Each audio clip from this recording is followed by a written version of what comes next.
Manifesto को लेकर अब बवाल मचने लगा है और खास करके भारतीय जनता पार्टी के मैनिफेस्टो को लेकर बवाल मचा है।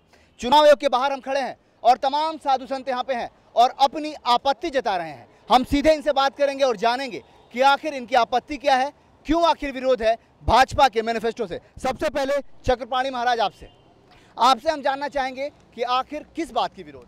नहीं, विरोध इस बात का है कि पिछले 6 सालों तक सरकार में भारतीय जनता पार्टी की सरकार रही। इन्होंने राम मंदिर के लिए कुछ नहीं किया, बल्कि राम सेतु को तोड़ दिया। और अब जो है उत्तर प्रदेश जब चुनाव आ रहा है तो उत्तर प्रदेश के चुनाव में ये राम मंदिर की बात करते हैं। बताइए, जो केस सुप्रीम कोर्ट में चल रहा है, सुप्रीम कोर्ट में जो विचाराधीन है, तो वो अभी उसका निर्णय नहीं आया और ये कहते हैं कि जी उत्तर प्रदेश में सरकार बनेगी तो हम राम मंदिर बनाएंगे। आखिर कैसे बनाएंगे? उत्तर प्रदेश को क्या सरकार को इतना अधिकार होगा कि वो राम मंदिर बना सकते हैं? प्रमोद जी, हम आपसे जानना चाहेंगे, चुनाव आयोग से जो आपकी बात हुई है, चुनाव आयोग ने क्या कहा है? आप थोड़ा सा देखिए, chief election commissioner SY Qureshi साहब का हम लोग धन्यवाद अदा करते हैं।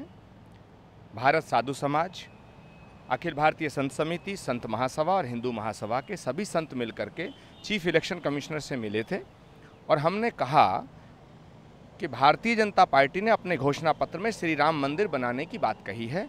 इससे करोड़ों हिंदुओं में ये संदेश जा रहा है जैसे भारतीय जनता पार्टी अकेली हिंदुओं की हितैषी है।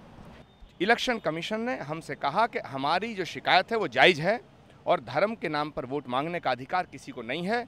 हमने जो ज्ञापन दिया था उसमें मांग की थी कि भारतीय जनता पार्टी के घोषणा पत्र को रद्द किया जाए। तो chief election commissioner Shri SY Qureshi ने ये कहा है कि भारतीय जनता पार्टी को हम नोटिस दे रहे हैं। चक्रपाणी जी, आपसे जानना चाहेंगे, सवाल ये उठता है, राजनीति कहते हैं कि राजनीति बड़ी गंदी चीज़ है। यहाँ आने के बाद ये कीचड़ का मैदान है, अगर यहाँ आप गिरते हैं तो बिना कीचड़ लगे आप बाहर नहीं जाएंगे। आप पे ये आरोप लग रहा है कि आप कांग्रेस के एजेंट के रूप में काम कर रहे हैं, क्या कहेंगे आप? देखिए, ऐसा है, कल लखनऊ में भी एक पत्रकार ने पूछा था कि कांग्रेस के बारे में, और वो भी हमने स्पष्ट रूप से कह दिया कि देखो